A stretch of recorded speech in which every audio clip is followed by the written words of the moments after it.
Bien, bueno, buenas tardes. La verdad que nuevamente es un placer presentar en mi oficina una disertación. En este caso, bueno, la disertación es como quien dice, sería la precuela, por así decirlo, de lo que fue la charla anterior que yo supe dar el año pasado, referente al tema de las mensajerías.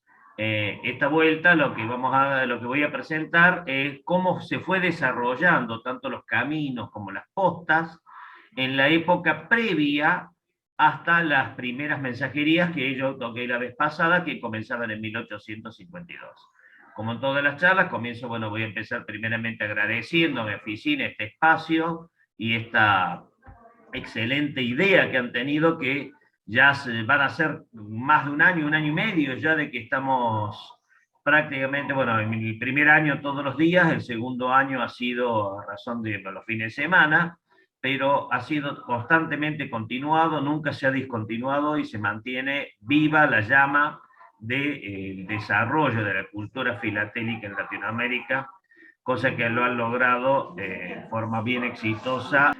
Bien, desde ya, bueno, agradezco a la Federación Argentina de Entidades Filatélicas, al Centro Filatélico Mediterráneo y la Asociación Filatélica de Rosario, que son los centros que nuclean y que me han acogido siempre y siempre dado lugar dentro de Argentina para poder difundir la filatelia en todo el país. Y desde ya, bueno, a Henry Márquez y a Alfonso Molina, los grandes creadores y mentores de mi oficina. Bueno, lo que voy a dar ahora es el desarrollo de los caminos y las postas en Argentina desde el comienzo de la creación, digamos, de la conquista en América hasta el comienzo del momento en el cual comienzan a estar las primeras mensajerías y los primeros correos ya estructurados en forma orgánica. Obviamente, si vamos a hablar, digamos, de los caminos y del desarrollo que ha tenido las postas y los caminos en América, y bueno, lo primero que tenemos que tener en cuenta son el cómo estaba organizado en el Reino de España en los primeros años de la conquista, todo el tema de las carreras de postas y el tema de los caminos. Esto comienza, ¿no es cierto?, en 1500 en España. Se empezó a tomar conciencia de que América no era el continente asiático, que no era la India. Entonces lo llamaron Indias Occidentales, posteriormente América. Y acá una cuestión importante de que lo primero que deciden, si se fijan, muy poco después de haber descubierto, haberse dado cuenta de la existencia de América, empiezan a tomar conciencia de la necesidad de las comunicaciones en América. Ahora, el correo estaba en ese momento a cargo de una persona, que era lo llamado el correo mayor. ¿Qué es lo que hace? Nombra el correo mayor en las Indias, en la zona de lo que es hoy América, el 14 de mayo de 1914, y lo nombra don Lorenzo Galíndez de Carvajal. Esto es una cuestión que es importante, de que era un título que era vitalicio, hereditario, era un título de propiedad. O sea, la corona de España no tomó partido en el desarrollo inicial del correo. Entregó el problema directamente a un particular. Y ese particular lo que tiene es que no siempre actuó acorde a las circunstancias, a tal punto de que don Lorenzo Galíndez de Carvajal ni siquiera visitó jamás América, ni siquiera conoció a América. Vamos a ver cómo se desarrolló el correo y bueno, cómo fue la situación. Al principio, en los primeros años de 1500, cuando se fundan las primeras ciudades en América, en lo que es hoy el territorio argentino sobre todo, ¿no es cierto? Una de las primeras ciudades que se funda, bueno, la primera ciudad en la que llamamos madre de ciudades acá en Argentina, es la ciudad de Santiago del Estero. A partir de Santiago del Estero, baja yendo hacia lo que es hoy Buenos Aires, tratando de encontrar el océano Atlántico viniendo desde Lima, ¿no es cierto? Van bajando tratando de encontrar un camino que una el Pacífico, dado a la ciudad de Lima, con el Atlántico, en donde estaba la ciudad de Buenos Aires, todavía no estaba refundada. Recuerden que la ciudad de Buenos Aires fue fundada dos veces, fue fundada primero en 1516, fue invadida por los originarios, destruida completamente, y mucho más adelante vuelto a refundar. Para ese entonces no existía la ciudad de Buenos Aires, entonces vienen, en vez de buscar la colonización a partir del Atlántico, buscan la colonización desde el otro lado, viniendo desde Lima y bajando hacia el sureste, en busca de un camino que llegue hasta el Río de la Plata.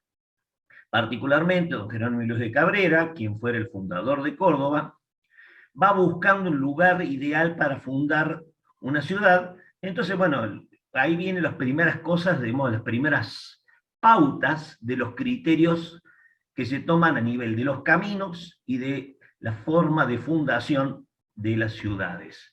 Entonces dice, ha de tener puerto esta ciudad para encontrar por el mar del norte los reinos de Castilla.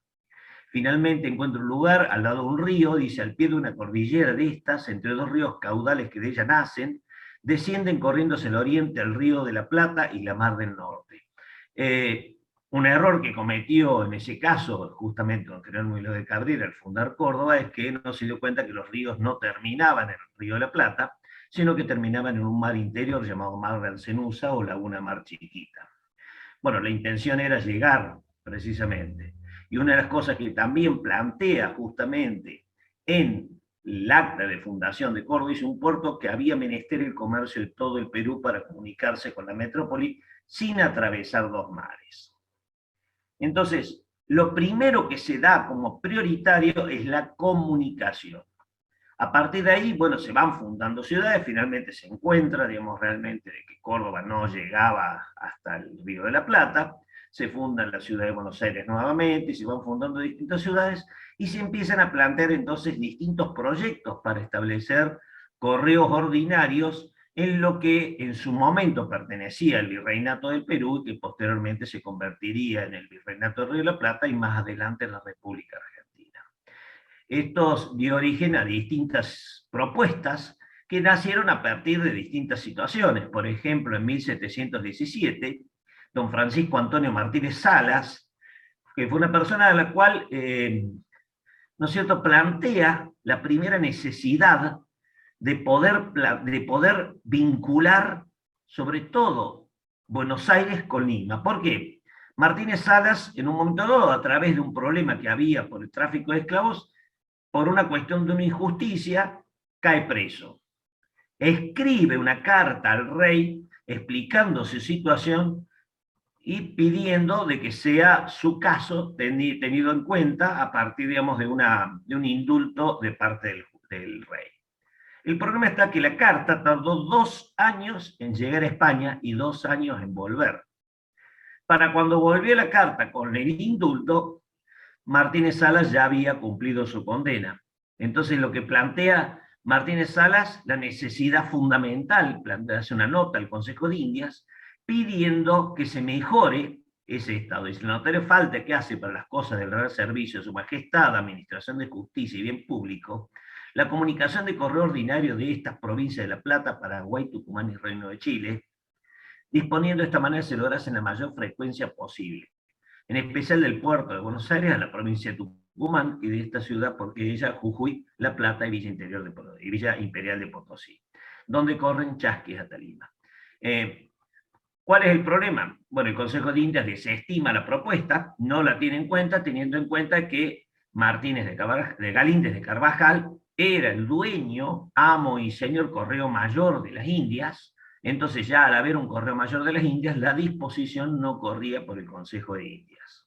Más adelante, en 1720, hace una propuesta Joseph García Inclán, que plantea, digamos, la importancia de hacer un camino entre Buenos Aires y Mendoza, y desde Mendoza cruzando la cordillera hasta Santiago de Chile y Valparaíso.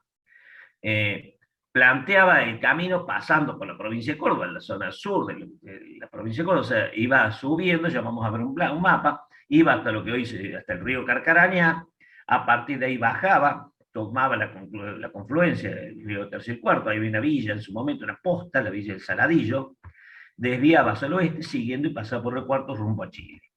Acá podemos ver lo que era en su momento la zona esta. El camino que proponía era venir acá, a este río que está acá, el río Carcarañá, venía desde Buenos Aires, pasaba hasta el Río Carcará y ahí continuaba Mendoza y Santiago de Chile. En 1729, hay entre los escritos que podemos encontrar referente a esto, lo ideal es para poder darse una idea de la inmensidad de la campaña. Recordemos que Argentina tiene casi 3 millones de kilómetros cuadrados, las distancias son miles de kilómetros, y era muy difícil de poder llevar tanto los caminos como ni hablar los correos por las tremendas distancias.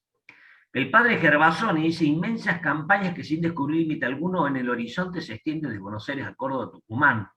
Y él lo llama de que el caminar por las pampas argentinas, él lo denomina la navegación terrestre. ¿Por qué navegación terrestre? Las pampas argentinas tienen las características de ser una llanura sumamente grande, sin ninguna elevación. Durante cientos de kilómetros no hay absolutamente ningún accidente geográfico, no había prácticamente árboles, eventualmente en algún lugar en el horizonte un ombú, que es una hierba gigante, de hecho ni siquiera es árbol, ¿no es cierto? Muy parecido al baboa, sería como para aquellos que no conocen el ombú, y que la única forma de orientación que tenían era mirando las estrellas. Si encima teníamos en cuenta de que el pasto era sumamente alto, que inclusive tapaba los bueyes, daba la sensación que uno iba navegando. Entonces, dice el padre Gervasoni, dije navegación por dos motivos. Primero, porque en todo ese camino se encuentra un montecillo, una colina, pero ni siquiera se descubre con la vista la menor ondulación montuosa. Solo después de 25 días se empieza a ver la Sierra de Córdoba, que es una ramificación de la cordillera de Chile, y así va comentando lo difícil. Acá, bueno, hay un cuadro que tomé, digamos, como referencia de Sumarán, de que muestra cómo se vería una tarde en las pampas argentinas en esa época. Si ustedes se ven, lo primero que se nota es que justamente no se ve nada. Tal cual así se veía el horizonte. Es imposible poder ubicarse en un lugar en donde no hay forma de ubicarse. La única manera era siguiendo las estrellas o siguiendo el sol, tal cual como se hace cuando se navega. ¿No es cierto? Acá vemos un mapa de la misma época, el padre Gervasoni, que tiene las características que es el primer mapa en el cual se marcan medianamente las rutas del camino real. Si ustedes se fijan, acá está Buenos Aires, acá venía el camino real al Alto Perú, que pasaba por Córdoba, ¿no es cierto? Esta es Córdoba, acá continuaba Santiago del Estero, tenía una ramificación por acá, que es lo que llamábamos, lo que se denominaba el camino de las tropas, ya vamos a ver en otro mapa después más en detalle, que es digamos, para evitar que las tropas que iban a pelear contra los españoles para la libertación de la libertad, digamos, de esta zona, se hizo un camino que era alternativo, que no pasaba por la ciudad de Córdoba, para evitar destruir los pocos caminos que había. Y posteriormente, acá ven, este es el río Carcaraña, este es el río Tercero, este es el río Cuarto, en la confluencia partía el camino que iba para Chile. Estos eran los únicos caminos que había. Muchas veces se habla de Camino Real como el único camino que iba desde Buenos Aires hasta Lima. En realidad, el Camino Real en la América del Sur no era un único camino, era en realidad una pequeña red de caminos, como se pueden ver acá, ¿no es cierto? Algo así como podría ser la Vía Apia de los romanos, pero en este caso era un camino que era mucho menos, obviamente, pero el camino principal que venía de Córdoba, siguiendo por Córdoba, Santiago del Estero, Tucumán, Salta, y continuaba a la villa de Potosí y de ahí seguía hasta Lima, tenía ramificaciones, como vimos, el camino de las tropas, y tenía unas pequeñas ramificaciones, una para Santa Fe y otra que iba desde la zona de Santiago del Estero, caminando por lo que se denominaba el Chaco, que era zona habitada fundamentalmente por indios, la raza avipones, que iba con rumbo a Asunción del Paraguay. En la confluencia del río Carcarañá se desviaba hacia el sur con rumbo a Chile, pasando por Mendoza. Fuera de esos caminos, en toda la zona de lo que hoy es Argentina, no había otros caminos bien conformados. Inclusive, cuando uno iba desde el oeste de Córdoba rumbo a Catamarca y a La Rioja, cerca de la cordillera de los Andes, la precordillera, los caminos eran apenas sendas que no estaban marcadas de forma totalmente definidas. Acá vemos un ejemplo, ¿no es cierto?, de lo que es la pampa argentina, ¿no es cierto? Si ustedes se fijan, esta es una pintura de Sumarán también, que vemos que el ganado, si quitáramos el ganado del medio, la llanura no hay mayores accidentes que permitan orientarse o seguir una dirección específica. A partir de acá se empiezan a hacer distintas leyes con respecto a cómo orientar y cómo dirigir el correo, como el correo mayor de Indias no se dedicaba de manera, digamos, en absoluto cuidada a cuidar y a mantener bien las comunicaciones en América, se empezaron a plantear ciertas leyes dentro de las leyes de Indias para organizar el correo y los indios chasquis. Entre otras condiciones, plantean, ¿no es cierto?, sobre todo, no tanto el camino o la, digamos, la regularidad del correo, sino la importancia con respecto a la privacidad de la correspondencia. A tal punto que plantea que ni siquiera un prelado eclesiástico estaba autorizado a abrir una carta, salvo que atentara contra la fe. ¿No es cierto? Eran los únicos casos. Las crónicas que podemos ver de época con respecto al tema de estas postas, con respecto a estos caminos, hay varias crónicas de viajeros. En realidad, yo creo que las tres más claras, que puede ser El poblador de las Pampas, de Richard Seymour, que habla sobre cómo eran los caminos entre Buenos Aires y Córdoba, la Carlota, los relatos de viajeros, escritores del siglo XVIII y XIX, que habla sobre cómo era el camino a Chile, y El Lazarillo de los ciegos caminantes, que es todo un clásico, que Alonso Carrillo de la Bandera, visitador de correos de las Indias, es mandado desde Lima a Buenos Aires, mandado a hacer una visita de todas las postas para ver el estado real que tenían ellas y si estaban en condiciones y en caso de necesidad crear nuevas postas. Alonso Carrillo de la Bandera, de hecho, hace un pequeño itinerario muy claro, donde marca cuál era el camino en su momento del correo. Él solamente visita el camino que va, el camino real que va desde Cartagena, de Cartagena hasta Lima, de Lima hasta Potosí, Potosí a Buenos Aires. Recorre todo este camino, marcando e indicando y comentando todas y cada una de las postas en las cuales se encuentran. No vamos a enumerar todas las postas, eso ya sería un poco exhaustivo, no corresponde, sería eterna la charla. Lo que sí voy a plantear un poco es cómo eran estas postas, como para que se ubiquen un poquito. Primero, identifiquemos los siguientes reglamentos que se hicieron. Por ejemplo, en 1779 se plantea un reglamento con respecto a cuál era el, digamos, lo más importante, si ustedes se fijan hasta ahora, no era tanto ni cuándo salían los correos, ni la regularidad, ni nada. Lo primero que se tenía en cuenta era cobrarlo y que simplemente se respetara la privacidad. El tema de cuál era digamos, qué tan bien se llevara el correo, era algo secundario. Para fines de 1700, el encargado del correo mayor era el conde de Florida Blanca, quien podría decirse que es uno de los correos mayores que mejor se dedicaron a poder organizar de manera un poco más ordenada el correo. En este sentido, evidentemente, creo que, ¿no es cierto?, Julio César Ponce debe conocer el tema mucho mejor que yo probablemente en esta parte.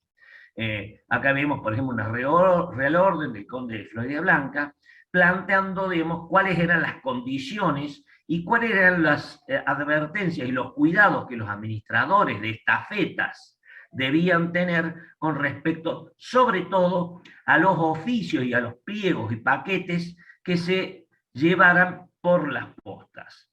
En su momento no había prácticamente un correo regular, cada correo era en forma independiente. Cuando era necesario se pagaba un correo que hiciera el camino de las postas, y a partir de acá ese correo iba con absoluta irregularidad, yendo de posta en posta, llevando el correo, ¿no es cierto? Recién, para 1747, se empieza a plantear la necesidad del establecimiento de correos ordinarios. En 1747, don Domingo de Basavilbaso presenta al Correo Mayor de Indias un proyecto de establecimiento de correos ordinarios, a los cuales se llama chasquis ordinarios. Estos chasquis ordinarios recién comienzan a andar en forma oficial y en forma medianamente estable en 1762. Para poder establecer estos chasquis ordinarios se da la necesidad de establecer en cada una de las principales ciudades dentro del camino real entre Buenos Aires y Lima, vamos a nombrar solamente las ciudades que están en el camino, en lo que hoy es la Argentina, se plantea lo que se llamaban tenientes de correo mayor. ¿Qué era un teniente de correo mayor? Vendría a ser, digamos, el representante del correo mayor de las Indias en cada una de esas ciudades. Bueno, acá nombro brevemente cuáles fueron los principales tenientes los primeros tenientes de correo mayor que se dieron en las primeras épocas del establecimiento de los chasquis ordinarios. El comentario que plantea al Consejo de Indias para justificar el establecimiento de estos chasquis ordinarios, don Domingo Bacevivaso, dice que el correo de Potosí a Buenos Aires tiene que andar 500 leguas, que se incluyen las 6.000 varas que ya quedan dichas en suerte, que sale de Potosí, y para la ciudad de Jujuy, Salta, Tucumán y Córdoba, en la que, como es preciso dejar y recoger cartas, tarda recurrentemente medio día cada una de estas ciudades, según el pie de Estado, cuando he recorrido presteza, ¿no es cierto?, ha tardado 4 meses en ida y vuelta. Fíjense el tiempo que tardaba en llegar desde Buenos Aires hasta Jujuy. 2 meses de ida y 2 meses de vuelta, un correo dedicado en forma específica para poder ir, ¿no es cierto? Posteriormente, para llegar a Potosí, a Chuquisaca, 2 meses más. O sea, si yo tuviera que mandar una carta desde Buenos Aires hasta Potosí, tardaba 4 meses en llegar y 4 meses en volver. Para la época era considerado muy buen tiempo. Recuerden que entre Buenos Aires y Potosí tenemos aproximadamente 3.500 kilómetros. Muy bien, acá vemos algunas de las cartas de esas épocas, ¿no es cierto? Vemos las cartas que iban normalmente en la época del Correo de Indias, llevaban esta marca de Indias, ¿no es cierto? Y para principios de 1800, fines de 1700, una vez establecidos los primeros correos mayores, se empezaron a utilizar en cada una de las localidades donde habría un teniente de correo mayor, ya distintas marcas como esta de Córdoba y las marcas francas. La marca franca se utilizaba en caso que el remitente pagara de antemano el franqueo de esa carta. No voy a hacer el tema de tarifas, estaría un poquito más allá del alcance de esta disertación y no quiero hacerla demasiado larga. ¿No es cierto? Lo primero que hace don Domingo Bacevivaso y posteriormente su hijo, quien toma el correo, porque prácticamente apenas empieza a andar el correo de chasquis ordinarios, don Domingo Bacevivaso muere, y toma su lugar su hijo Manuel de Bacevivaso, quien continúa el trabajo de su padre, y lo primero que hace, muy atinadamente, es plantear un reglamento de postas. Este reglamento de postas determina cómo tenía que ser todas y cada una de las postas que iban en camino. Estas postas eran paradas, había 3 tipos de paradas que podemos identificar en el camino que llevaran. El primer tipo de parada sería la parada más básica, que es simplemente la llamada una parada. Una parada en el lugar en donde uno se detenía a descansar un momento para continuar al cabo de una hora, para que descansen un poco los caballos. Después teníamos las dormidas. Una dormida era un paraje que tenía agua, tenía reparo, pero no había absolutamente ninguna posta en el lugar, ni ningún lugar, digamos, donde pudieran llegar a abastecerse de alguna manera, salvo los elementos de tipo natural. Pero permitían un reparo ideal para pasar la noche y para dormir. Por eso se los llamaba dormidas. De hecho, es muy común en la República Argentina ciudades o pueblos, bueno, en algunos casos pueblos, otros ya se han dicho ciudades, como por ejemplo acá en Córdoba, San José de la Dormida, que tomaron esos nombres a partir de que en ese lugar existía una dormida, o sea, un lugar ideal para pernoctar. Y después estaban las postas propiamente dichas, que eran lugares en donde había un encargado del lugar, un maestro de postas, que tenía que tener una cantidad mínima de caballos para poder abastecer a los viajeros que iban surcando el camino de las postas, tenía que tener un rancho o un lugar en donde pudieran parar y pudieran guarecerse con techo los viajeros, y tenía que tener determinadas condiciones. Vamos a hacer un muy rápido repaso del reglamento de postas de 1791. Dice, corriendo en diligencia solo pues, se puede usar los caballos de postas. Primera condición que lleva el reglamento: uno no podía utilizar caballos particulares. Si yo quisiera viajar, por ejemplo, desde Córdoba hasta Tucumán, yo tenía que utilizar los caballos de las postas, no podía ir con caballos propios. Para eso, ¿qué es lo que debía hacer? Tenía que ir, antes de salir, tenía que ir al administrador, al teniente de correo mayor que existía en la localidad, pedir un parte, llenar este parte, que era una autorización que me permitía moverme, y a partir de este parte me daban los caballos necesarios en función de la carga y las personas que yo iba a llevar. A partir con este parte, entonces yo podía ir de posta en posta pidiendo el recambio de caballos. ¿No es cierto? En estas postas solamente podía utilizar los caballos de postas, no se daban caballos a quien no llevaran parte, solo los administradores pueden dar licencia para correr la posta, deben los maestros de postas dar cuenta a la justicia si alguno camina sin parte.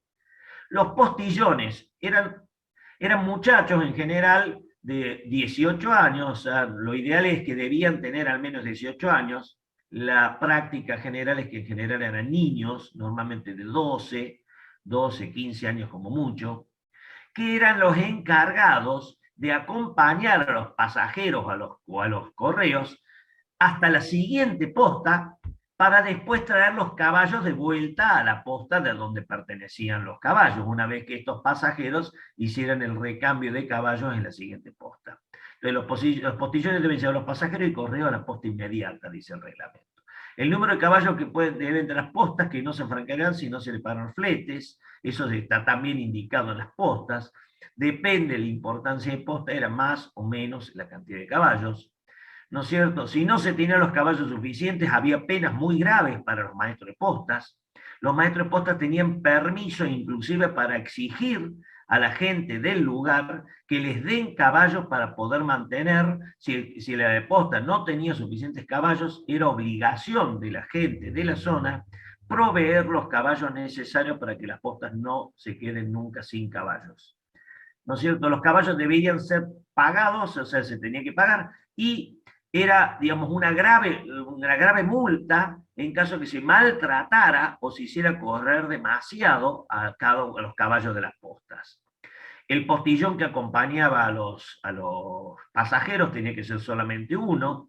Bueno, acá plantea las características, los nombramientos de los postillones. Se prohíbe la concurrencia de hombres o mujeres extraños a los juegos, y los juegos, o sea, fíjense una cosa curiosa, yo no, digamos, en las postas, como normalmente en las postas era muy común que, obviamente, como paraban ahí los pasajeros, era muy común que se hiciera lo que se llama una pulpería o un almacén de ramos generales. Más que nada pulpería, donde se vendían bebidas, digamos, ya que la gente iba y paraba ahí, digamos, debería ser muy parecido a las cantinas que se armaban en las equivalentes, ¿no es cierto?, tanto en México como en Estados Unidos, también en Perú, ¿no es cierto? ¿Qué pasaba? Y ahí, obviamente, esos lugares eran muy propicios para la prostitución, para los juegos de azar, los juegos de manos, entonces eso, digamos, el reglamento los prohibía.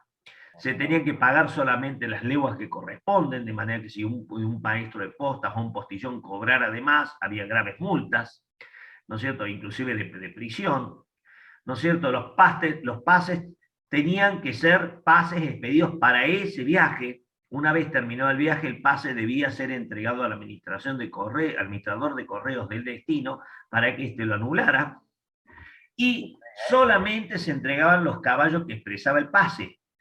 Si uno iba con más carga o con más caballos, no se les daban por más que tuviera de más. O sea, era muy controlado el tema. Después, bueno, se aclara, digamos, y se estipulaba el peso, las cargas y los caballos que ocupan cada cosa, no voy a entrar tan en detalle.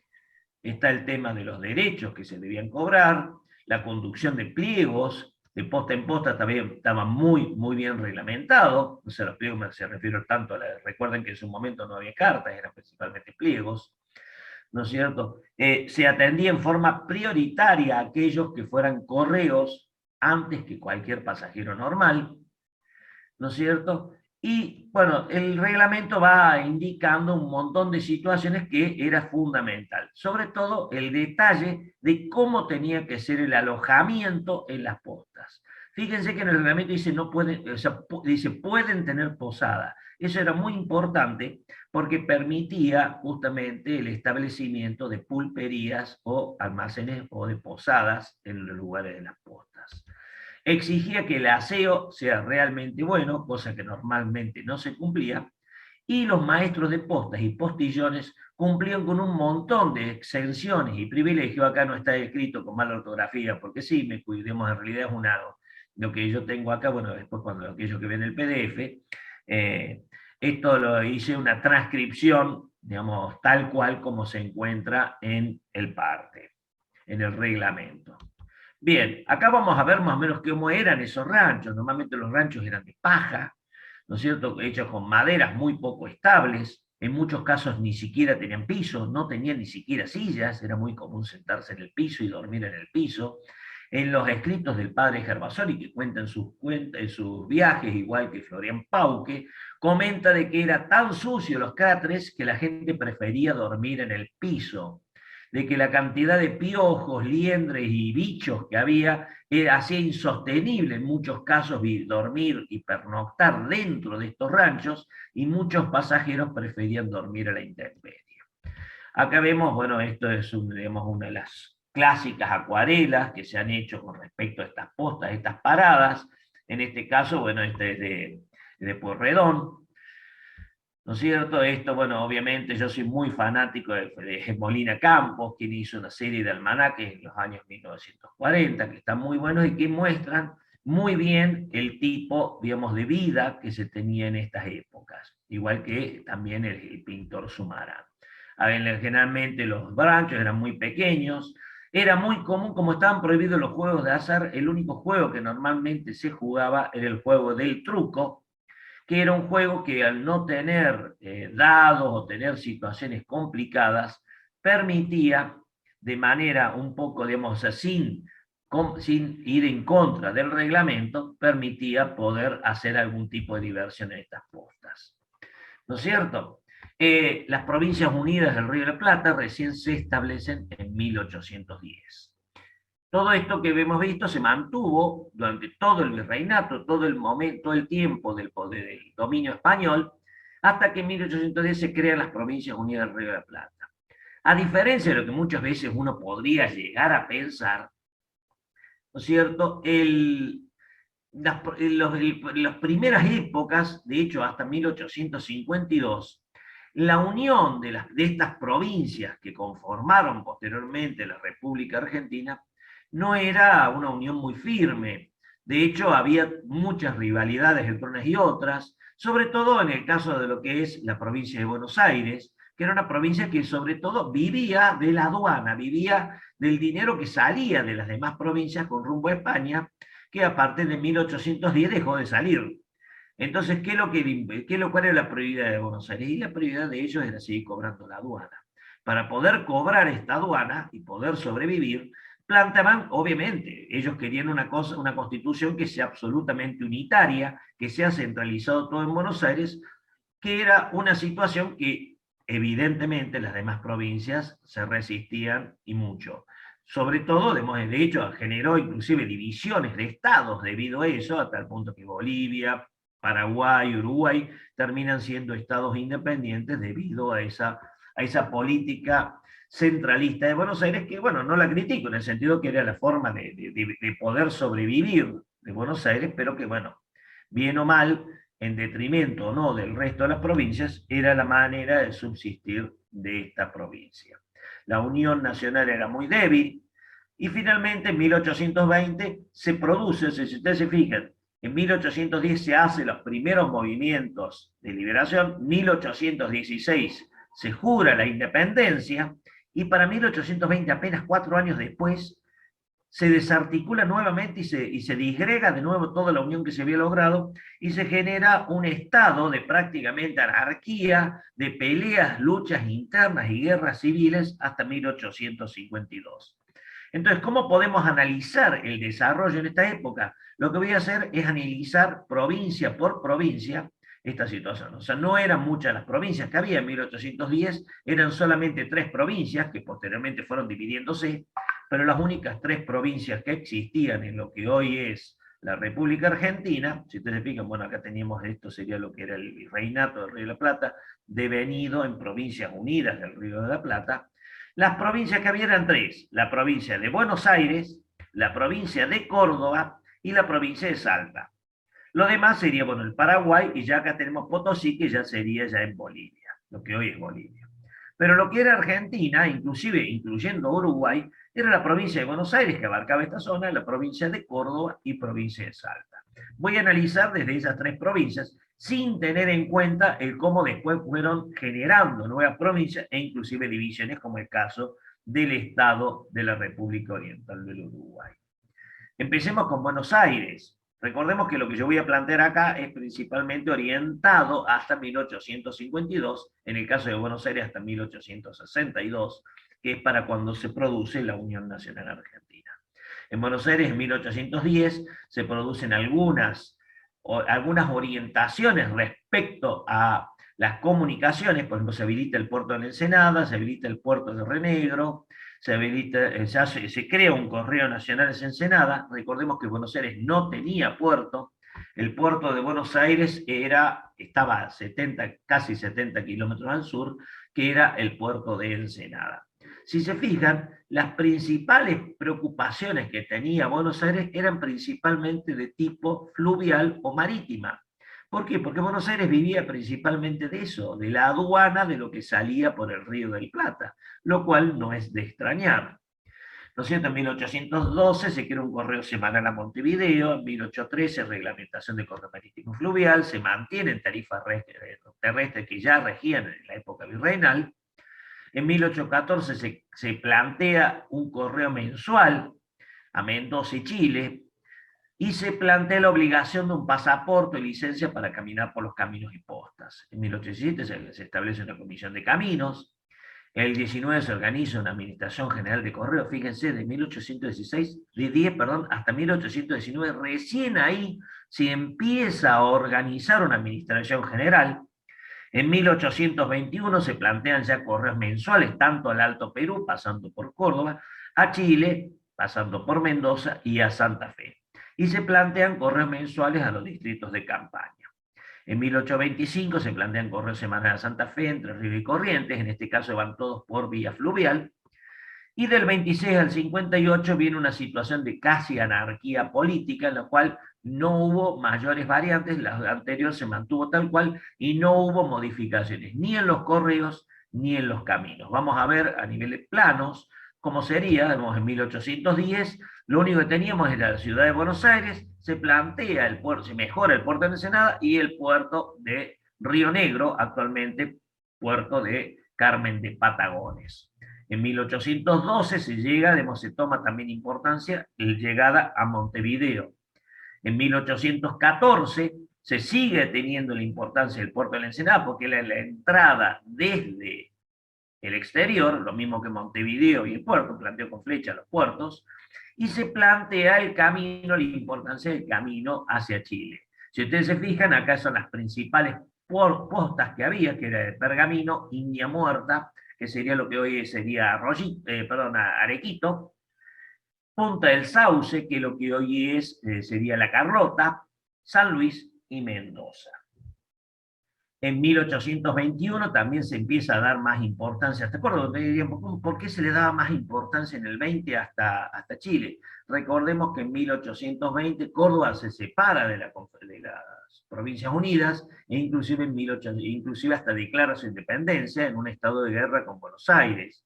En 1821 se plantea, con la época del General Paz, se plantea un poco cierta, digamos, cierto nivel de comunicación, a pesar de un estado de guerra casi permanente, pero se permitía el movimiento de correos. Y también se plantea un poco algunas llegadas a algunos distritos de campaña, tales como serían la Guardia de Luján, actualmente Mercedes, Navarro un poco más al sur, y obviamente el puerto de Ensenada. Se mejora el camino para que el camino al puerto sea mejor. Y obviamente se sigue dando importancia al puerto de Montevideo y Santa Fe, pero ya con servicios regulares de correo vía fluvial. Habíamos hablado de los pasaportes, que es justamente para esta época. Acá vemos un pasaporte que es, digamos, bueno, en este caso es un pasaporte que se planteó en Uruguay. Recordemos que en su momento Uruguay era todavía parte, no estaba aún como país independiente. Este es el momento en el cual Brasil invade Uruguay, el varado da Laguna, plantea, digamos, en 1821 un estado de ocupación en la banda oriental. Y bueno, esto es un parte para poder moverse y para poder circular por el Uruguay, firmado por el barón de Laguna. El barón de Laguna. En 1822 vemos que se amplían un poquito más las comunicaciones en la campaña y alrededor de Buenos Aires, y se da mayor importancia a la parte fluvial. En lo que respecta a la parte terrestre, las únicas dos rutas importantes eran a Mendoza y de ahí a Chile, y a Córdoba y de ahí en adelante al Alto Perú. La parte de Córdoba para arriba lo tocó cuando veamos la provincia de Córdoba. En 1825 se llega, digamos, los correos regulares llegan inclusive hasta Corrientes, por eso que planteo la única diferencia, que llega a Corrientes. Y a partir de acá ya no hay prácticamente diferencias. Buenos Aires mantiene estas situaciones que habíamos visto sin ningún cambio. En la provincia de Córdoba estaba un poco más organizada originalmente, porque recordemos que estaban los jesuitas, era el asiento de los jesuitas, y por ende los jesuitas, por una cuestión de necesidad de comunicación por las provincias jesuíticas de Córdoba, mantenían un poco mejor los caminos. Entonces, en 1810 se mantienen las postas y las tarifas en lo que es la provincia de Córdoba, porque dentro de todo estaban bastante bien armadas. Un poco antes que en Buenos Aires, 2 años antes, se plantea la necesidad del pasaporte en Córdoba. Recordemos que eran provincias-estados, no entendamos de que no era como es actualmente un país organizado. Se plantea en 1814, junto, digamos, en coordinación con Buenos Aires, el correo mensual de Chile. En 1830 en Córdoba se establece una comisión de caminos que se encarga de organizar, y en 1843 se llama una administración de caminos y postas. Si vemos acá en 1810, vemos que los caminos seguían manteniéndose. El camino real, que venía del Alto Perú desde la época virreinal, el cual en la zona de Córdoba estaba muy bien mantenido y en muy buenas condiciones. A partir de India Muerta, que era justamente lo que decimos ahora, sería Arequito, a partir de ahí se distribuía, ¿no es cierto? Perdón, inclusive se lo pasa inclusive un poco más, de India Muerta un poco más al norte, después que era que está acá, que es el río Carcarañá, ¿no es cierto? En principio en 1810 era desde India Muerta, posteriormente se hizo desde acá, de la confluencia de Carcarañá, que sería lo que en su momento se llamó el Saladillo. A partir de aquí se continuaba hasta Mendoza, y desde Mendoza inclusive a San Juan.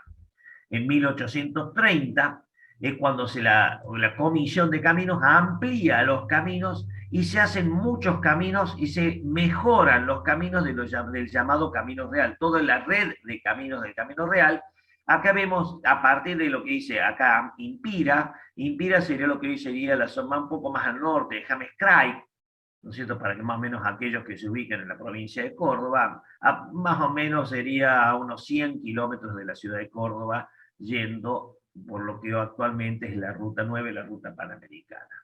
A partir de acá venía una desviación, que era el camino, que está acá, que es el Camino de las Tropas, que era paralelo al Camino Real, por donde digamos, si tenían que pasar ejércitos o cualquier, digamos, movimiento, sobre todo de caravanas de carretas que eran muy pesadas o de tropas de ejército, tenían que ir por este camino para no arruinar el camino principal.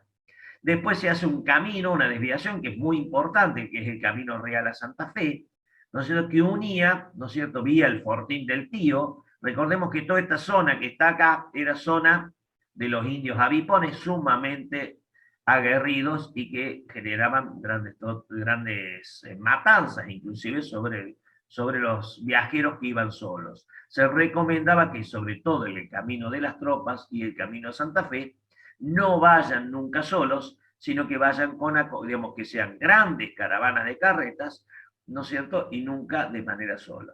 Desde la posta de Santa Cruz, que sería hoy lo que sería Jesús María, aquellos que conocen Córdoba, a partir de acá se desviaba vía, ¿no es cierto?, digamos, vía las Salinas, hacia Catamarca y hacia La Rioja.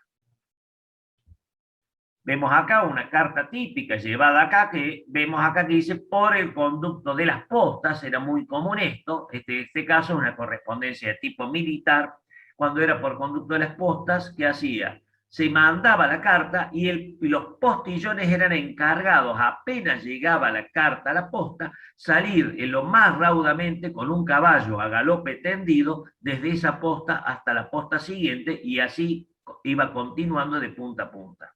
Esas cartas que iban por las postas, evidentemente eran mucho más caras, y generalmente se las utilizaba muchísimo para la correspondencia oficial o militar. En Salta, la provincia de Salta, en todo este tiempo no hubo cambios. Recordemos que lo que es la provincia de Salta en esta época era, digamos, estaba a mitad de camino entre, digamos, Córdoba y el Alto Perú. El Alto Perú estaba bajo el mando, hasta entrado, ya muy entrado, 1820, aún en poder español. Recién el general Sucre, cuando llega, digamos, desde el norte, logra libertar Bolivia, ¿no es cierto? Y recién ahí empieza a moverse, pero los correos en Bolivia tuvieron en cuenta únicamente la zona de Bolivia. La zona de lo que es la provincia de Salta, que posteriormente se divide en varias provincias, provincia de Jujuy, provincia de Tucumán y posteriormente provincia de Santiago del Estero, prácticamente no hicieron ningún tratamiento de caminos. El único camino que existía y que se mantuvo en toda esta época fue el camino real. Bien, entonces acá vemos la provincia de Salta, se mantenía solamente el camino real, no se hicieron desviaciones, no se hicieron mayores mejoras, salvo esto, y los únicos correos que se atendían principalmente eran aquellos que venían desde Córdoba rumbo a Potosí o de Buenos Aires rumbo a Potosí. Era principalmente más cuestión de paso, muy poco movimiento en general. Lo único movimiento de mayor importancia era Salta y Tucumán. Acá vemos dos pliegos de esa época. En 1852 y 1862, resalto acá este mapa, donde vemos la Confederación Argentina, un país, y la provincia de Buenos Aires era otro país, lo mismo que la banda oriental. Digamos, en 1862, recién ahí, luego de 10 años de guerra entre la Confederación Argentina y el Estado de Buenos Aires, finalmente se logra la Unión Nacional. No voy a tomar, ya voy a cortar acá con el tema de los caminos estos. ¿Por qué? Porque en 1852 ya el tema lo he tocado en la disertación que hice sobre las mensajerías argentinas, tanto en la Confederación Argentina como en la provincia de Buenos Aires. Vemos acá cómo eran ya una vez que los caminos ya se mejoraron, cómo eran estas mensajerías que ya a partir de 1852 se empiezan a organizar mejor estos caminos, y sobre todo el traslado de personas y de equipajes se organizan en empresas denominadas mensajerías, en el equivalente a las diligencias. Algunos se los llamaba diligencias, otras veces mensajerías. Acá en Argentina se los llamó mensajerías. Vemos acá algunos óleos, ¿no es cierto?, que representan cómo eran estos movimientos. Como pueden ver, los carros eran muy similares a los utilizados en los Estados Unidos. La única cosa que es importante destacar, si se fijan, eran caballos que iban adelante, y los que tiraban de la mensajería estaban todos en línea, no estaban alineados, sino estaban todos de frente. ¿Por qué? En esta zona era muy común lo que se llamaban las vizcacheras. Las vizcachas es una especie de ratón grande que hacía pozos, y en el medio del pasto era muy difícil de ver.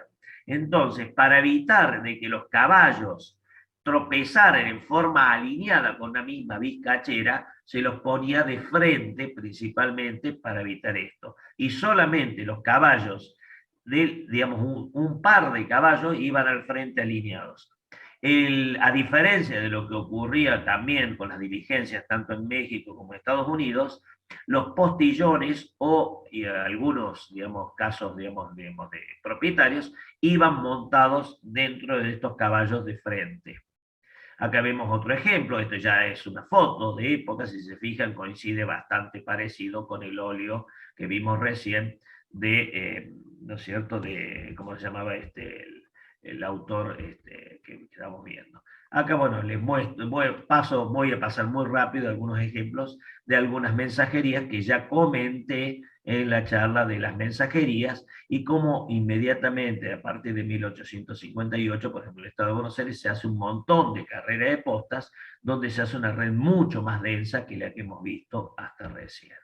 Acá sería alguna de lo que fueron las mensajerías, si se fijan eran carros muy grandes, muy poblados, o sea, se cargaban ya en exceso, inclusive con gente que iba arriba.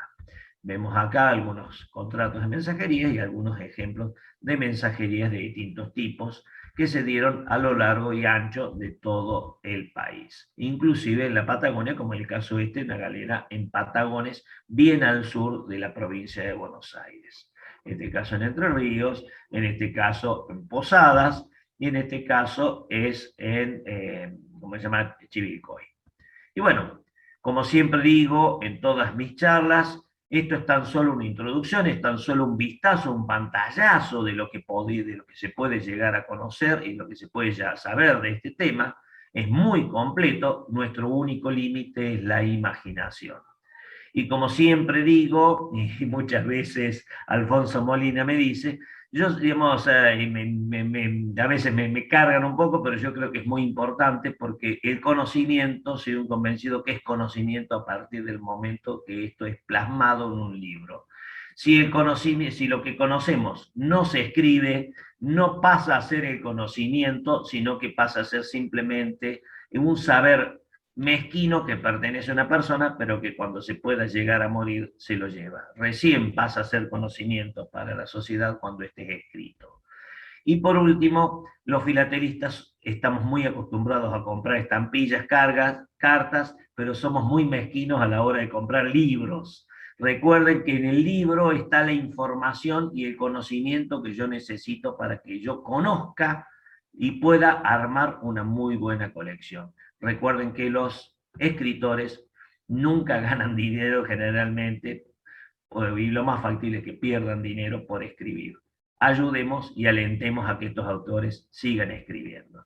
Muestro acá algunos de los libros que yo ya he escrito sobre estos temas, los invito a que, bueno, vamos a pasar el chivo de ese de clásico, los invito a que los lean, la verdad que para un autor es siempre muy gratificante de que lean los libros y que conozcan su obra. Bueno, desde ya, muchísimas gracias a todos y bueno, muy honrado de poder tenerlos como audiencia. Muchas gracias, Martín. Muy interesante y muy amena tu charla hoy.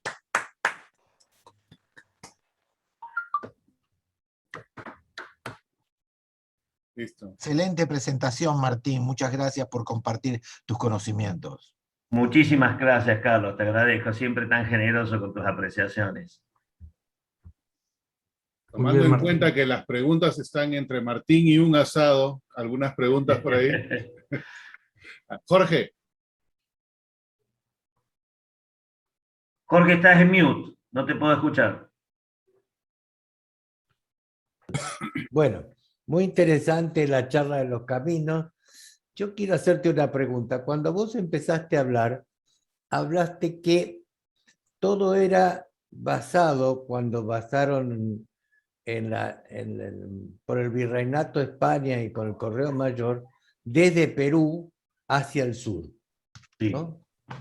Bueno, yo quisiera conocer algo del tema y sobre todo ver algún tipo de comunicación que hiciera en ese momento, porque la mayoría de las prefilatelias que tenemos acá son, que muestras vos y que muestran algunos otros, son del siglo XVIII, ¿no? A mí me parece que si se tiene todo énfasis con lo que fue lo de Carvajal, de lo que él no hizo nada, pero sí manejaba todo, qué tipo de material podemos tener de esa época, porque realmente creo que todas las instrucciones venían de parte del virrey del Perú, correcto. Entonces, siempre me resulta muy extraño que la prefilatelia de todas las colecciones habituales que veo sean del siglo XVIII, ¿no? Pero como vos bien dijiste, esto viene de mucho antes, muchísimo antes. Entonces, me gustaría saber qué hay estudiado, qué material hay, como vos decís, que hay que poner material para aprender, y es cierto, yo quisiera saber dónde conseguir material de esa época para conocer perfectamente la relación del virreinato del Río de la Plata no del virreinato, del Río de la Plata antes de ser virreinato, ¿no? También con Montevideo si existiera, cómo era esa comunicación y qué podemos tener. Porque me resulta muy extraño que todas las colecciones que he visto y lo que has mostrado vos hoy sean todas posteriores, cuando la historia que vos acabás de decir con los documentos de España y todo eso que es clarísimo, muy bien explicado por vos, me gustaría saber qué material podemos ver de eso. Bueno, hay material de eso, de hecho, bueno, creo que acá el más, digamos, el más indicado que yo para responderte más que yo sería Julio César Ponce. Julio César tiene una maravillosa colección respecto a la parte, digamos, de virreinato del Perú, que es previa al virreinato del Río de la Plata. Otro que también tiene muy buen material es Jesús Sisca, es español, y he visto también algunas piezas digamos, también de Marco Escalier. Yo creo que el 80 o el 90% de las piezas prefilatélicas, previrreinales del Río de la Plata están en esas colecciones. He visto sumamente poco material, en mi vida no he visto más de 20 cartas en total que sean del virreinato del Río de la Plata e inclusive previrreinal. Es Estamos muy... hablando de pre-virreinal. Sí, sí. El problema está que previrreinal, recordemos que recién, cuando se plantean los chasquis ordinarios y se crean los tenientes de correo mayor, recién ahí se empieza a organizar un correo. Antes de eso, los correos no tenían marca y eran cartas que se mandaban de mano en mano y que eran personales. Uno pagaba un correo privado para que las envíe. Vos fíjate que en los reglamentos, inclusive el Conde de Florida Blanca de 1700, se plantea pensando en ese sentido de correo. No se plantea un correo ordinario establecido. Por eso es que justamente el 90% o el 99% casi del material es del virreinato del Perú y no abarca la zona de lo que después fue el virreinato del Río de la Plata, porque casi no hay material. Son contados con los dedos de la mano las piezas que yo he encontrado de ese tipo. Tristemente no se han guardado porque no tenían marcas. Al no tener ningún tipo de marca es muy, muy difícil encontrarlo. La marca Indias se marcaba solamente para la correspondencia de España. No había marca de acá hacia España o de acá en el sentido interior. Recién cuando se establecen los tenientes de correo mayor, se empiezan a marcar, por ejemplo, las marcas Yuyuy, que se han visto, por ejemplo, en Jujuy, marcas de Salta, marcas de Córdoba o Santiago del Estero y de Buenos Aires, pero que en fin, 1790, ya en la época del virreinato. Las más antiguas que yo he visto son 1770 de Buenos Aires y 1780 de Córdoba. No conozco, por lo menos, piezas previas a esa con algún tipo de marca o algún tipo de indicación de recorrido. Bueno, No mira, sé si... la pregunta es la siguiente. Como vos leíste todo lo que conocés ampliamente, que son los decretos o leyes que imponían desde la corona, Sí. a mí me resulta muy extraño que nada de eso haya sido ejercitado, porque las órdenes tenían que ser permanentes, por lo menos creo que es así. Lo que pasa es que si vamos a hacer una idea sobre las marcas, puede ser que tengan un lacre, puede ser que tengan una firma del virrey, pero creo que de eso debe haber algo. Por ahí está nuestro amigo, pero creo que ya le he preguntado, ¿no? No ¿Dónde sé, Julio está? César, si querés Creo que aportar te he alguna preguntado cosita a más en vos, esto. me has dicho que no conocías de eso, ¿no? Bueno, para meter mi cuchara en esta discusión, eh, normalmente la correspondencia que había entre el Virreinato de Perú y la Audiencia de La Plata, antes del Virreinato de 1776, normalmente eran correspondencia de comercio, ¿ok? Era comercial más que oficial. Entonces, por ejemplo, en los años 1740, 50, llegaba un barco de España trayendo las cartas, ¿no? Pero normalmente, como dice Martín, las enviaban con propios o buenamente con quien pudiera salir hasta Potosí para poder enviarlas de Potosí a Lima. Entonces, a veces mucha gente se olvidaba de entregarlas o no las distribuía y se perdían las cartas. Pero normalmente con el comercio, las cartas enviaban un propio a caballo hasta Potosí y de ahí para Lima, avisando que había llegado un determinado barco para que la gente de Lima pudiera ir a comprar por medio de sus corresponsales toda la mercadería que necesitaban. Así más o menos funcionaba el correo en esa época. No era un correo estrictamente organizado hasta 1747.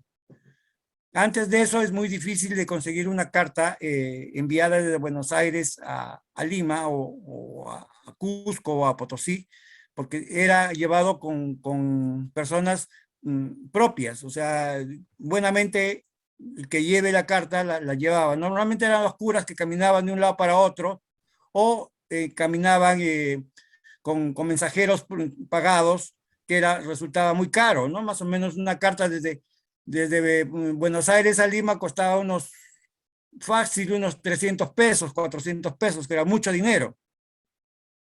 ¿Por qué? Porque en cada sitio tenían que hacer recambio de caballos y pagar una determinada cuota. Y imagínate, son más de 3.000 kilómetros de viaje, entonces era mucho dinero en pagar de postas, aparte del postillón y los servicios que tenía que hacer, los cambios de gente que venía trayendo las cartas. Entonces era muy caro ese servicio. Por eso no existe mucha correspondencia, ¿no? Ahora, Que haya Julio subsistido César, hasta nuestros días.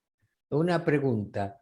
La parte administrativa del Río de la Plata o del Plata, ¿la manejaban con barcos desde España, entonces no directamente desde Perú? No. Se Había, manejaba todo desde Perú. claro, ¿Cómo? manejaba todo desde Perú porque el virreinato estaba en el Perú. Sí, ya sé. Todas las leyes venían desde Perú, pero la parte postal era manejado desde Buenos Aires o desde Potosí, más no de tanto de Lima, porque el primer centro poblado más grande era Potosí. Los demás Pero las eran órdenes oficiales, ¿cómo claro, llegaban al Plata? también por Particularmente, postillones. al principio desde Perú, lo que pasa es que Carvajal no se preocupaba. Después, a partir de Florida Blanca, empieza un poco más a atenderse algo más, como muy bien dice Julio César, pero principalmente desde Potosí.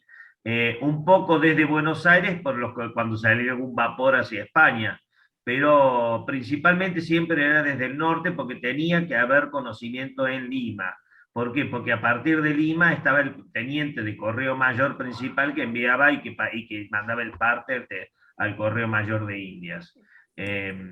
No sé si Carlos, bueno, tenemos la suerte de que tenemos a Carlos Alfredo Ferreira, que es el director del Museo Histórico Nacional de Estancia Jesuítica de Jesús María, y quien además está a cargo de toda la parte del Camino Real en la zona de Córdoba hacia el norte, en lo que respecta a la conservación histórica. No sé si, Carlos, tendrías algo que decir, no sé si tendrás audio que puedas comentar, a partir de tus investigaciones con respecto al Camino Real que pudiera llegar a aportar algo. Yo creo que puede llegar a ser muy enriquecedor tal vez tu aporte. ¿Cómo les va a todos? Un gusto saludarlos acá desde Jesús María, a la vera del Camino Real. Sí, no voy a ser específico sobre lo que están tratando porque no es mi especialidad, pero sí decirles que los dos compañeros que hablaron antes, allí que comentaron, tienen razón en preguntarse, tienen mucha razón en preguntarse por qué recién en el siglo XVIII aparecen estas correspondencias prefilatélicas. Y es simplemente por lo que puse ahí en los comentarios, las reformas borbónicas que empiezan a reorganizar el Estado español a partir del final de la Guerra de Sucesión, va a quitar esas prebendas, esos cargos prebendarios muy medievales, que eran todavía reminiscencia medieval en el siglo XVII, por ejemplo, que ya no es la época medieval, pero sin embargo en reminiscencia de allí, que eran cargos prebendarios, es decir, era un cargo que se le compraba al Estado colonia, a la corona, no al Estado, sino a la corona, y era transmitido de generación en generación, era una prebenda. Entonces, el propietario de ese cargo hacía lo que quería. A partir de las reformas borbónicas, con la incorporación de un modelo más racional de administración, etcétera, comienza ya estos sistemas que vos los leíste al principio, los primeros intentos, 1727, 1717, 1720, 1730, porque ahí ya se empieza a notar la influencia de las reformas borbónicas que van a hacer efectivamente que uy, qué rico, un vinito, cómo me vendría bien esto. Estamos en pleno asado acá, me estoy perdiendo el asado por la disertación. Bueno, pero ahí termino, pero sí, tienen razón los muchachos en preguntarse eso, pero lo tenemos que entender desde el punto de vista de las reformas borbónicas. Eso es lo que hay que estudiar para comprender bien por qué esos cambios se dieron en el siglo XVIII. Ese fue el motivo. Muchísimas gracias, Carlos. Y bueno, como tal cual vos comentaste, coincide justamente con los primeros escritos, los primeros reglamentos que yo he podido conseguir, que son precisamente en esa época. Coinciden tal cual con lo que comentás. No sé si, bueno, por lo menos a medias creo que más o menos puede llegar a clarificar lo que la pregunta es Jorge, pero sí, creo que siempre permanece la pregunta un poco en el aire, que es una lástima y es curioso que hay muy poco material. Ojalá hubiera más, qué lindo hubiera sido poder armar toda una historia postal, con mucho material filatélico, mucho material postal de la época previrreinal. La verdad que sería apasionante, Jorge, totalmente de acuerdo contigo. Está bien, los jesuitas tenían ya que estaba el señor ahí del Camino Real, ¿dónde está? No lo veo ahora. ¿Cómo se llama? Aquí estoy. Carlos Ferreira, director del Museo Sí. Jesuítico Nacional. Lo conocemos por las exposiciones de Jesús María, que nos llevaban siempre a ver todo el museo y todo el camino. Claro, yo soy el nuevo director, Claro, sí, nos presentó otro director, Mingo Canalda. No, Mingo y Canalda. La pregunta es esta, ¿y los jesuitas tenían su propia red? Claro, los jesuitas, por eso allí yo diciendo un pequeño detalle con la exposición de Martín, que él dice, Córdoba tenía mejores caminos por los jesuitas. Los jesuitas no tenían nada que ver con la administración colonial, de hecho ellos no permitían tener postas en sus estancias, en sus territorios, querían que las carretas, las repos o lo que sea pasara rápido por sus territorios, por eso de hecho las postas están muy discontinuadas en Córdoba hasta la expulsión de los jesuitas. Cuando expulsan a los jesuitas y esos terrenos se venden, se comienzan a hacer más postas más cercanas, ¿no? Pero con la administración colonial no tenían absolutamente nada que ver, de hecho competían con la administración colonial, era un Estado dentro del Estado y es lo que lleva a justificar por Carlos III su expulsión. Por lo tanto, los jesuitas eran totalmente autárquica, su economía era autárquica, endogámica, o sea, endogámica porque todos los productos los cambiaban entre estancias jesuíticas, era muy poco lo que iba al mercado colonial. Normalmente ellos distribuían primero entre las estancias las reducciones y ¿cómo le llamaban en la zona y las misiones? Entonces, normalmente se intercambiaban entre ellos tenían su propia red e incluso usaban algunos caminos que no eran caminos oficiales, o sea que no tienen nada que ver los jesuitas con la organización del sistema colonial de comunicaciones, ¿no? O sea, ellos tenían su propia red de comunicación, ¿correcto? Que era Sí, totalmente tal cual. independiente. No, ellos usaban los caminos que Sí, sí, sí, existían, pero los me caminos refiero a los oficiales cuando lo mensajeros, necesitaban, eran propios.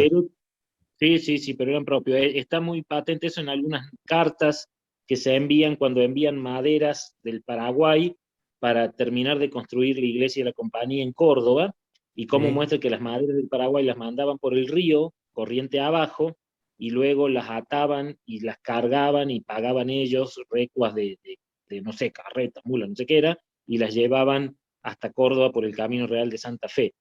O sea, usaban un camino que lo había hecho el Estado, pero a la vez competían con el Estado, es decir, siempre sacaban una ventaja, y de hecho, los jesuitas eran muy común que utilizaran estas ventajas para un contrabando de muchas cosas.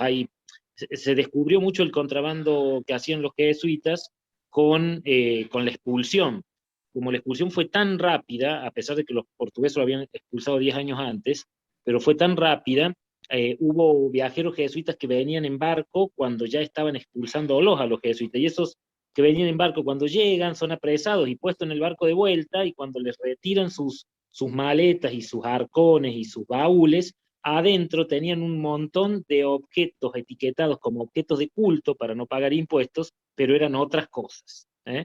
Eran otras cosas que iban a personas privadas y amigos y conocidos. O sea, era un Estado dentro del Estado que en la lógica de la racionalización del Estado que plantean los Borbones, no podían existir, no podía haber un Estado adentro del Estado en esa lógica racional copiada a Francia, que, bueno, los Borbones eran franceses. Bueno, hace 500 años que ningún español gobierna España, ¿no? Pero bueno, no hay, tienen reyes españoles, pero bueno, eso era más o menos. Carlos, ha sido clarísimo lo tuyo. ¿Y tú conoces algo de correspondencia jesuítica que todavía tengamos acá?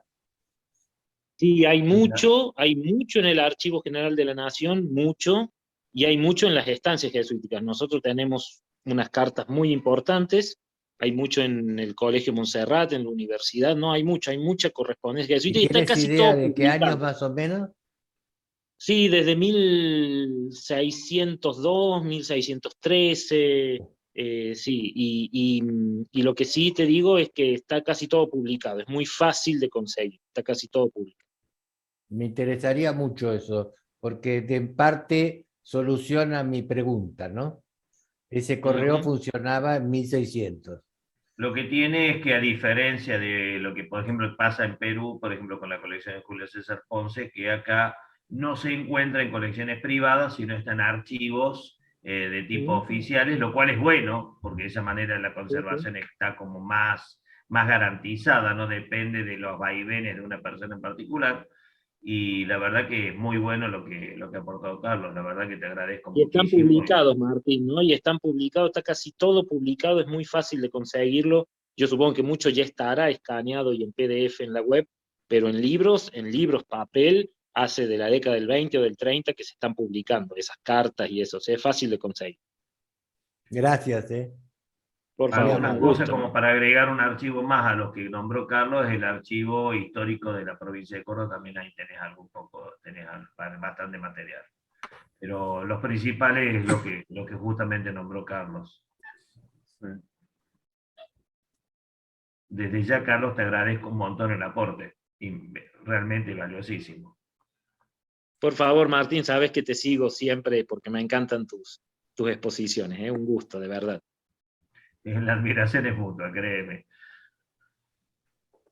Hace un momento Diego Ricardi estaba con la mano en alto, lo bajó, no sé si ya se respondió tu Sí, pregunta, Diego. no, está bien. Martín, ¿cómo estás? Mucho Hola, gusto. Diego, ¿qué tal? Un gusto verte. Dos cosas. Una, que me ayudaste a conocer, hay un pueblito acá en Mendoza que se llama La Dormida, así que ya sé el origen del nombre. Sigue estando igual, no ha cambiado, es tal cual vos lo describiste, con 10 personas más, nada más. Y la duda mía era la siguiente.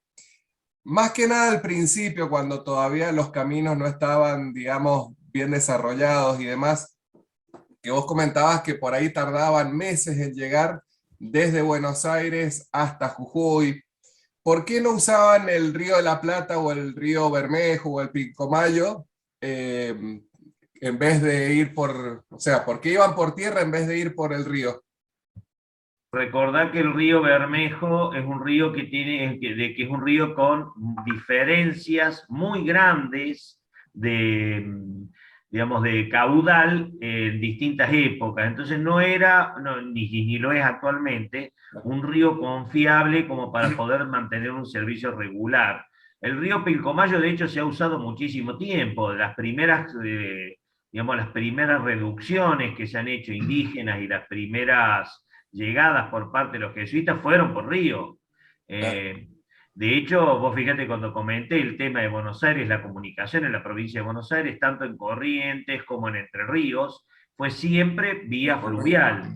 El tema es que recordemos que en la Argentina tenés distancias muy grandes, por ejemplo, de Jujuy hasta el río Pilcomayo, la parte navegable del Pilcomayo, la parte navegable del Bermejo, tenés más de 500 kilómetros y son 500 kilómetros de selva, y de selva casi impenetrable. Entonces, yo creo que debe haber sido mucho más complicado surcar esos 500 kilómetros que nos separaban de la parte navegable del río, que directamente caminar por el camino real. Digamos, creo que es lo más lógico, que creo que es un poco la respuesta más probable a tu pregunta. Claro, perfecto, sí, genial. Esa era la duda mía, porque digo, claro. El límite de la navegabilidad, por ejemplo, en el caso del río Bermejo, es embarcación.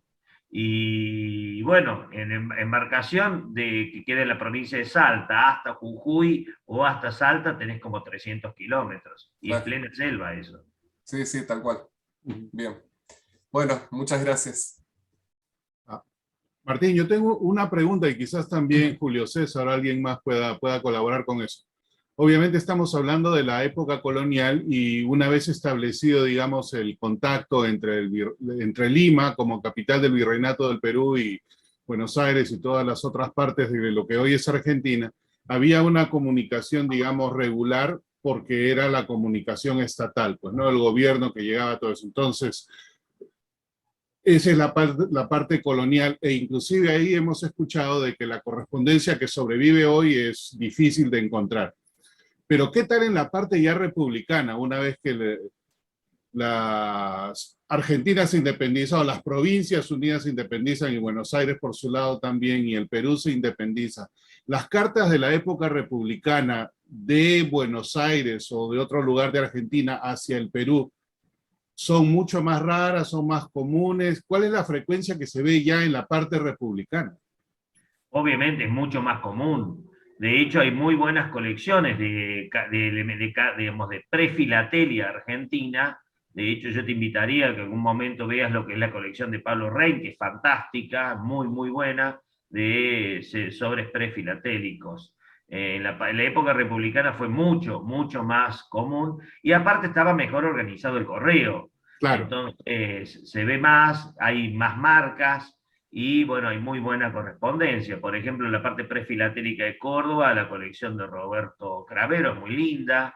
En lo que respecta a prefilatélica de Córdoba, también tiene una colección muy buena, por ejemplo, de Enrique Rosasco. Hay varias colecciones de prefilatelia que realmente son maravillosas. Pero disculpa, Martín, Ger se refería a que la comunicación de Perú con Argentina sí, Perú es era muy exacto. común. No, bueno, o sea, Perú con Argentina no es tan común, es más con Bolivia, sobre todo hay algunos archivos, como el caso del archivo de Tupiza. Claro. De Perú con Argentina, tal vez tú, Julio César, lo tengas más claro. Es muy difícil porque ya perdió ya no había vínculo, pues. Ya no habían vínculos, tanto con Bolivia como con Argentina. Acuérdate que Bolivia, o sea, la audiencia de Charcas de 1780, 1812 o 14, pertenecía a Buenos Aires. Claro. Dejó de ser de Perú. Entonces, la correspondencia entre Perú y ellos era hasta su independencia, ¿no? Inclusive, muy raro encontrar una carta. El otro día presenté en Facebook esa carta de Rioja. No, ¿cómo se llama? ¿De Rioja no era? De Rioja, pensando que era de Perú, pero era de Argentina, ¿no? Entonces Sí. es extremadamente rara esa carta enviada a Perú. Normalmente se enviaba hacia Argentina, hacia Buenos Aires, no hacia Lima o hacia Ayacucho o Cajamarca, como estaba destinada esa carta. Entonces es muy difícil, muy rara en la correspondencia. Lo gracioso de esa carta es que hubiera sido rara no importa dónde, porque si era Rioja, Perú es en la selva, que ya era raro, y este era Así Rioja, es, Argentina, que en una época que ya no había fluidez de correspondencia. así Bueno, es. Rioja, Argentina es muy buena carta, es muy buena pieza, pero bueno, sería casi maravilloso si fuera Rioja, Perú. Bueno, Pero de todas maneras, como muy bien dice Julio, la mayoría de la correspondencia, digamos que se encuentra, por ejemplo, en la zona norte de Argentina se da mucha correspondencia con Bolivia claro. y entre las provincias norteñas. Y Ya te digo. después, bueno, la mayoría de la correspondencia es Córdoba, Buenos Aires principalmente. Ahí veía que hace rato Galupo, me olvidé su Galupo primer nombre, está con la mano en alto. Adelante, Galupo. Galupo. Bueno, dos cositas. Una, preguntaba el amigo por qué la correspondencia no iba por los ríos del norte argentino. Y es que esas tierras estaban en poder de los aborígenes, o sea que no era muy seguro ir por ahí, al margen de lo que dijo Martín, de que según la época del año hay más o menos caudal de agua. Ah, bien. Ahora, creo que con lo que se hablaba después, que la mayoría de la correspondencia que venía de Perú iba a España, no tanto a la Argentina.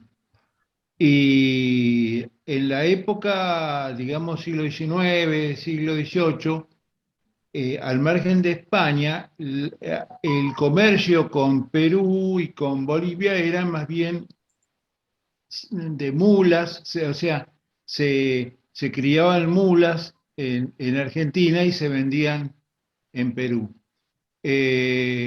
Después que eso se cortó, prácticamente no hubo mucho contacto comercial, que era la mayor parte de la correspondencia. O sea que la correspondencia de por sí es escasa.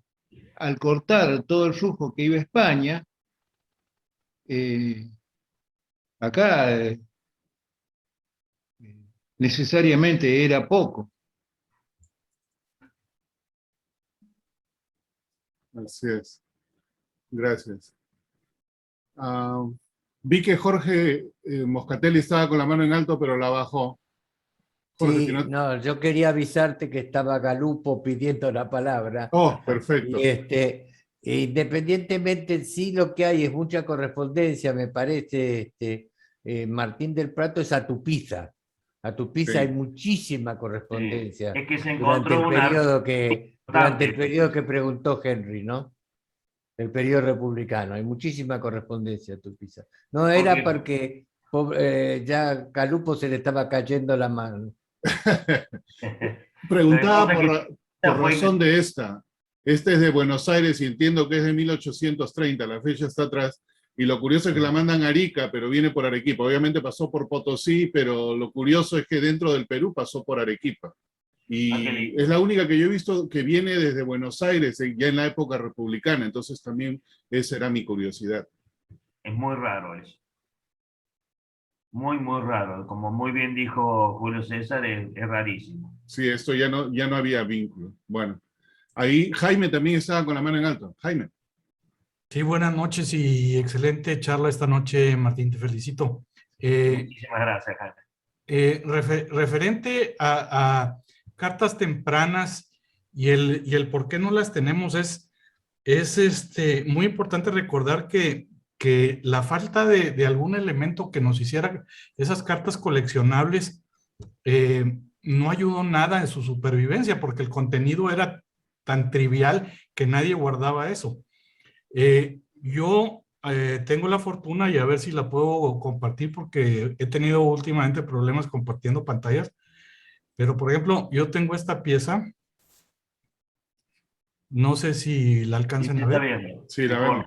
Esta yo la compré pensando que era Córdoba, Veracruz, pero resultó que es Córdoba, Argentina. Y cuando se investigó, se determinó que está escrita de lo que ahora es la Carlota, a Córdoba y está fechada el 10 de febrero de 1758. Debe haber sido posta del Sauce en su momento, porque la Así Carlota es, así es. Y muy interesante porque trata sobre le están dando en herencia a una esclava. Pero independientemente del contenido, aquí podemos ver la carta entera y no trae ninguna marca, no trae nada que pudiera en algún momento hacer a alguien desear conservarla y mantenerla para que haya llegado a nuestros días. Es realmente extraordinario que esto haya sobrevivido, ¿no? Entonces eso para mí explica hasta cierto punto el por qué no solamente es escaso, sino que es rarísimo encontrar cartas tan tempranas. No sé si me expliqué, o sea, de que no había razón para conservarlas.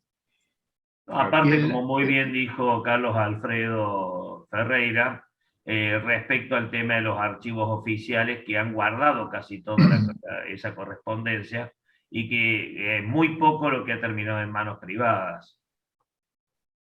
Claro, pero la Carlota no había sido fundada todavía.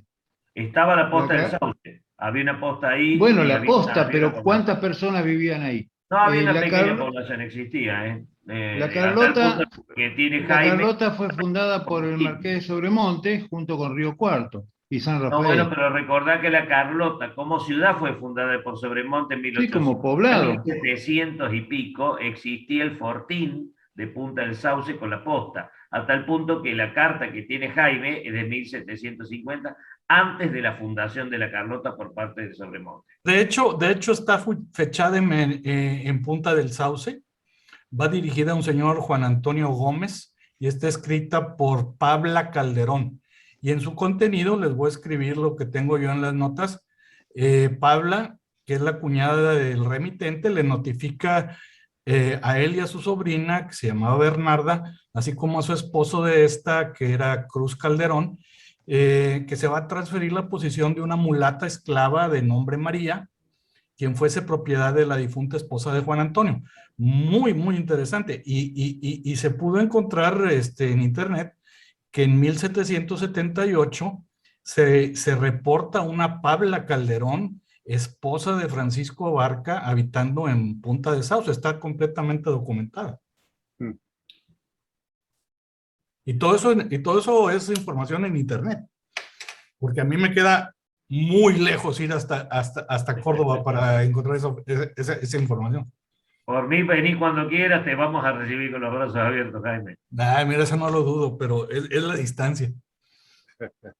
Está más cerca de Europa.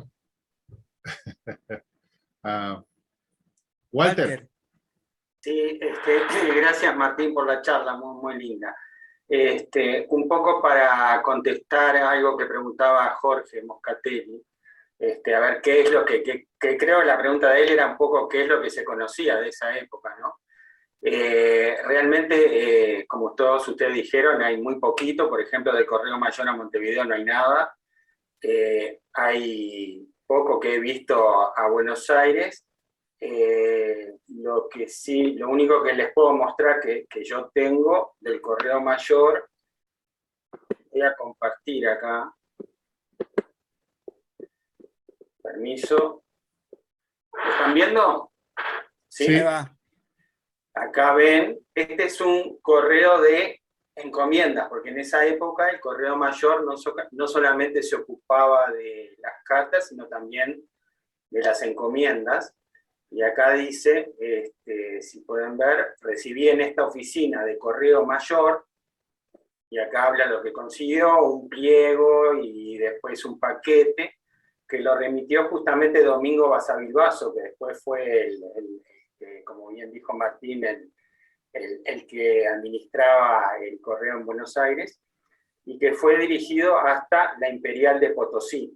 O sea que esto fue de Buenos Aires a Potosí por el Correo Mayor, que esto era un correo de encomiendas, y que salió de Buenos Aires en enero, el 25 de enero de 1769.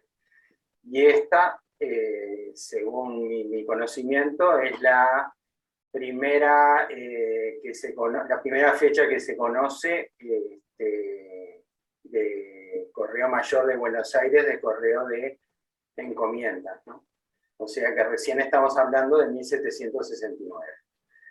Y después, lo otro que preguntaban entre el Virreinato de Río de la Plata y Lima, sí, de lo que yo colecciono, que es de Montevideo, solo pude conseguir 2 cartas de Montevideo a Lima. O sea que, y estamos hablando ya del Virreinato de Río de la Plata, ¿no? O sea que me parece que, como ustedes decían, como decía Julio César también, es muy escaso lo que hay en manos privadas, ¿no? Vamos a ver lo que uno puede encontrar en los archivos, pero en manos privadas prácticamente no hay nada.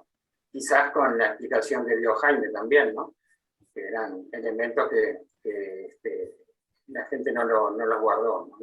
Los archivos privados. Era eso lo que quería agregar un poquito a lo que ustedes ya agregaron. Gracias.